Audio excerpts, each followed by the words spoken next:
प्यारे दोस्तों, हमारी इस दुनिया का इतिहास बड़े बड़े योद्धाओं से भरा पड़ा है। वक्त वक्त पर हमारी इस दुनिया में ऐसे बहुत सारे योद्धाओं ने जन्म लिया कि जिन्होंने अपनी होशियारी के बलबूते पर हमारी इस दुनिया में बड़ी बड़ी सल्तनतें कायम कर दी। न सिर्फ बड़ी बड़ी सल्तनतें कायम की, बल्कि उनको इतना ताकतवर भी बनाया कि वो सैकड़ों सालों तक हमारी इस दुनिया पर मौजूद रही। लेकिन दोस्तों, जैसा कि वो एक मशहूर कहावत है कि इंसान की किस्मत का पहिया हमेशा घूमता ही रहता है, हम में से कोई भी इंसान नहीं जानता कि आखिर आने वाले दिनों के लिए हमारी किस्मत में क्या लिख दिया गया है। और बिल्कुल यही हाल इतिहास के इन मशहूर और ताकतवर योद्धाओं के साथ भी हुआ था, क्योंकि ये योद्धा तो इतिहास की बड़ी बड़ी और ताकतवर सल्तनतें कायम करने के बाद इस दुनिया से चले गए, लेकिन आने वाले दिनों में दुनिया की दूसरी चीजों की तरह ही इनकी सल्तनतें भी हमेशा हमेशा के लिए खत्म हो गई। और आज के दौर में ऐतिहासिक किताबों के अलावा इनकी इन ताकतवर सल्तनतों का जिक्र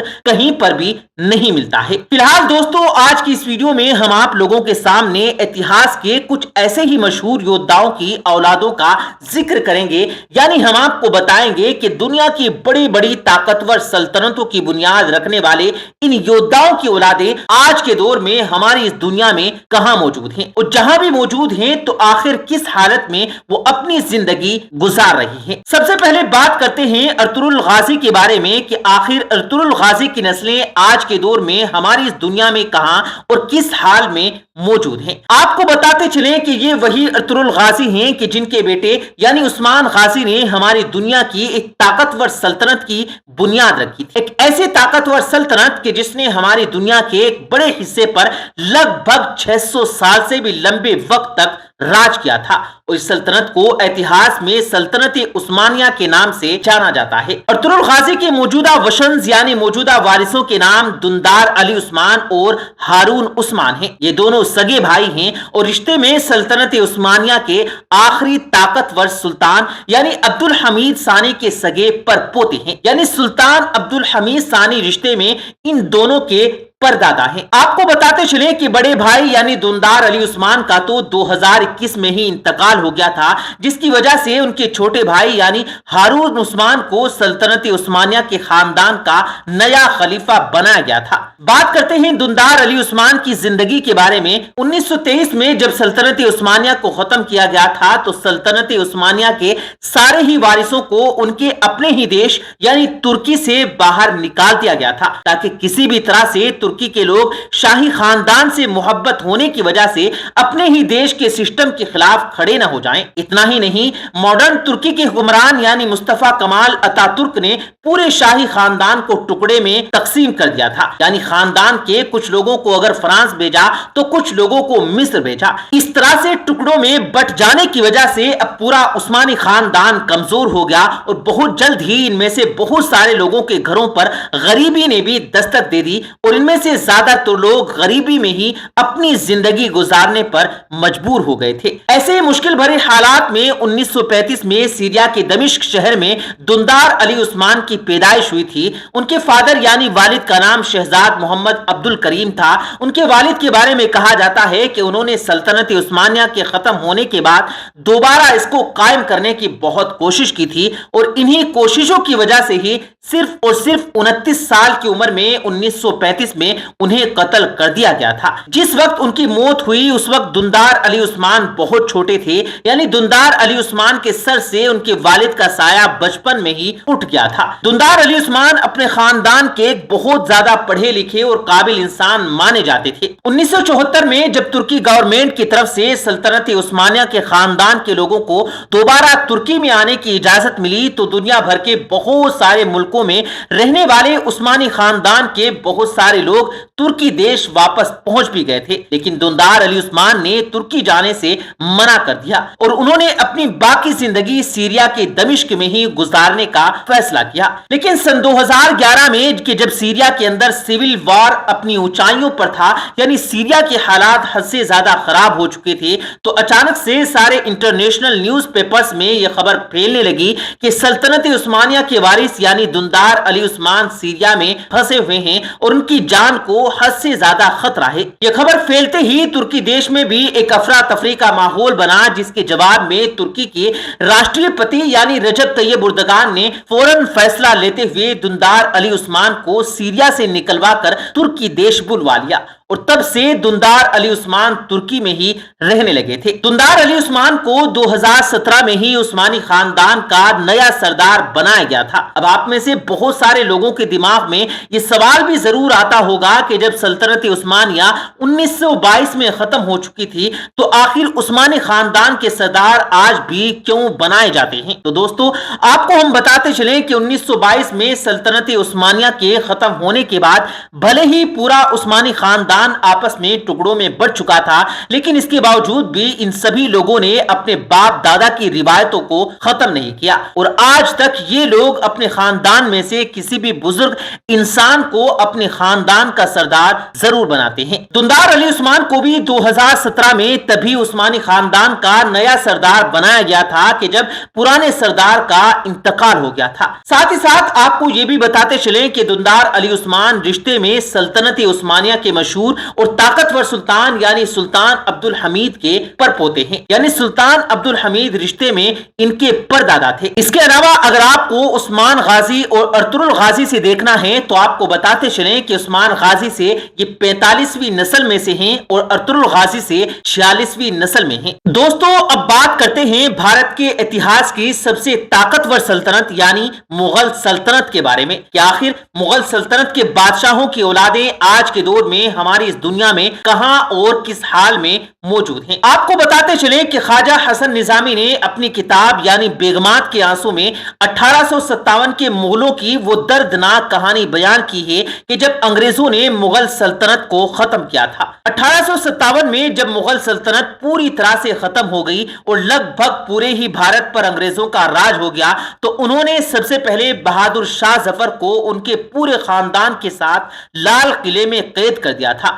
इसके बाद बहादुर शाह जफर के लगभग 21 बेटों में से 18 बेटों को कत्ल कर दिया गया और उन 18 बेटों में से भी 3 बेटों के सरों को उनकी बॉडी से अलग करके दिल्ली के खूनी दरवाजे पर लटका दिया गया ताकि भारत का जो भी इंसान इन सरों को देखे तो वो डर की वजह से कांप उठे और हमारे खिलाफ कभी बगावत करने की हिम्मत न दिखा सके। अंग्रेजों के इस खतरनाक जुल्म सितम से बहादुर शाह जफर के सिर्फ 3 बेटे ही महफूज रह सके थे, जिनमें से एक का नाम मिर्जा जवान बख्श, जबकि दूसरे का नाम मिर्जा शाह अब्बास और तीसरे का नाम किस्मत बेग था। आपको बताते चले कि जब इतना सब कुछ करने के बावजूद भी अंग्रेजों का दिल नहीं भरा तो उन्होंने एक बूढ़े इंसान यानी बहादुर शाह जफर के खिलाफ भी मुकदमा चलाया और उनके खिलाफ जिला वतनी का ऑर्डर जारी कर दिया गया। मुगल सल्तनत के आखिरी सुल्तान यानी बहादुर शाह जफर को उनकी एक बीवी जिसका नाम जीनत महल था और उनके 2 बेटे जिनमें से एक का नाम मिर्जा जवान बख्श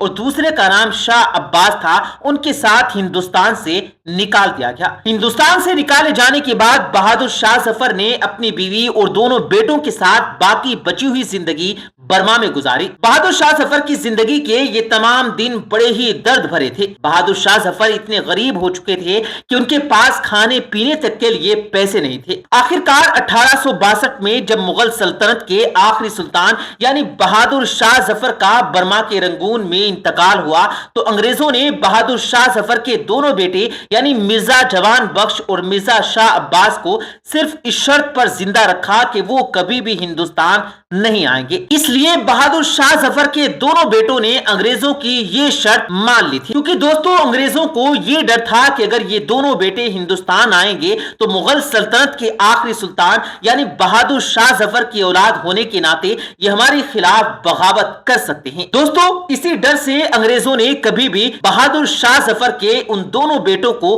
हिंदुस्तान की तरफ नहीं आने दिया और उन दोनों बेटों ने अपनी पूरी जिंदगी बर्मा के इलाके में ही गुजार दी थी। दोस्तों इतिहास इतिहास के पन्नों को पलटने पर यह मालूम चलता है कि बहादुर शाह जफर के उन दोनों बेटों में से शाह अब्बास ने रंगून में ही शादी कर ली थी और उनकी बहुत सारी औलादें हुई थी। आज के दौर में वो तमाम औलादें गरीबी की वजह से बहुत ही बुरी जिंदगी गुजार रही हैं। आपको जानकर शायद हैरानी होगी कि शाह अब्बास की औलादें इतनी ज्यादा गरीब हैं कि आज के दौर में वो रंगून के एक बदबूदार गलियों के इलाके में झुग्गियों में रहने पर मजबूर हैं। दोस्तों, वहीं दूसरी तरफ बहादुर शाह जफर के पहले बेटे यानी मिर्जा जवान बख्श की सिर्फ एक औलाद थी जिसका नाम था मिर्जा जमशेद बख्श। मिर्जा जवान बख्श की बीवी नवाब जमानी बेगम के पेट से पैदा हुए थे। 1884 में जब जिगर की बीमारी की वजह से बहादुर शाह जफर के पहले बेटे यानी मिर्जा जवान बख्श का इंतकाल हो गया तो उसके कुछ ही दिनों के बाद मिर्जा जवान बख्श की बीवी यानी जमानी बेगम का भी इंतकाल हो गया। अब मिर्जा जवान बख्श का बेटा यानी बहादुर शाह जफर का पोता तन्हा रह गया था। मिर्जा जमशेद बख्श अपने वालिद मिर्जा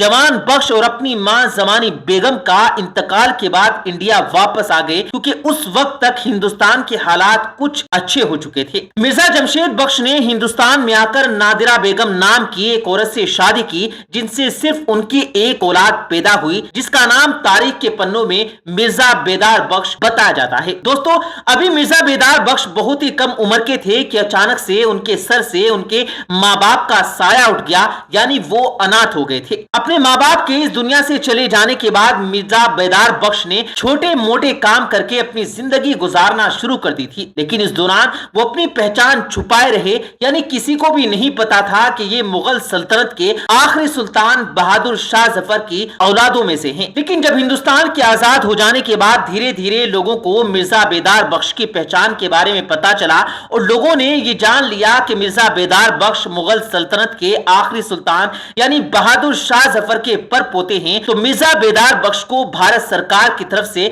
बहादुर शाह जफर के पर पोते की हैसियत से महीने पर पेंशन मिलने लगी। 1950 में मिर्जा बेदार बख्श ने सुल्ताना बेगम नाम की एक औरत से शादी की। सुल्ताना बेगम से मिर्जा बेदार बख्श के 6 बच्चे पैदा हुए जिनमें से 5 बेटियां और एक बेटा था। दोस्तों, मिर्जा बेदार बख्श जब तक इस दुनिया में जिंदा रहे तब तक तो भारत सरकार हर महीने उनको कुछ रुपये पेंशन देती रही, लेकिन जब 1980 में मिर्जा बेदार बख्श की वफात हो गई तो भारत सरकार ने उनकी बेवा यानी सुल्ताना बेगम और उनके बच्चों की पेंशन देना बंद कर दी। पेंशन बंद होने की वजह से मिर्जा बेदार बख्श की फैमिली की हालत बुरी होती चली गई। दिन ब दिन गरीबी बढ़ती चली गई।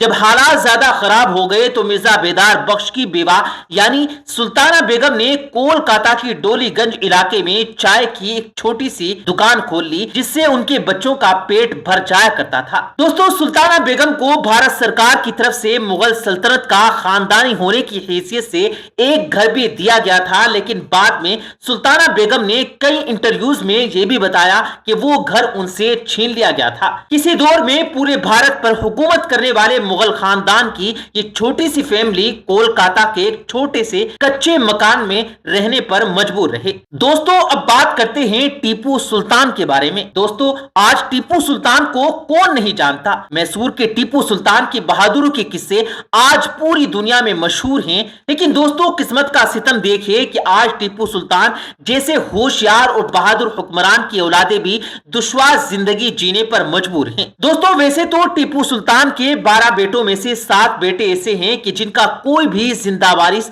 आज इस दुनिया में मौजूद नहीं और बचे हुए 5 बेटों में से सिर्फ 2 बेटे यानी गुलाम मोहम्मद और मुनीरुद्दीन की औलादों की ही हिस्टोरिकल रिकॉर्ड्स मौजूद हैं, जिनसे ये पता चलता है कि इन दोनों की औलादे भी आज हमारे देश इंडिया में गरीबी की जिंदगी जीने पर मजबूर हैं। कोई छोटा सा दुकानदार है तो कोई 2 वक्त की रोटी के लिए मजदूरी करने पर मजबूर है। बल्कि हैरानी की बात तो यह है कि टीपू सुल्तान के कुछ वारिस तो ऐसे भी हैं कि जो आज रिक्शा चलाते हैं। फिलहाल दोस्तों, आज की इस वीडियो को हम यहीं पर खत्म करते हैं। वीडियो पसंद आने पर न सिर्फ वीडियो को लाइक करें बल्कि अपने दोस्तों के साथ भी इस वीडियो को जरूर शेयर करें और इसी तरह की नॉलेजेबल और हिस्टोरिकल वीडियोस हमेशा देखने के लिए हमारे चैनल को सब्सक्राइब करें और साथ लगे घंटे पर भी जरूर क्लिक करें।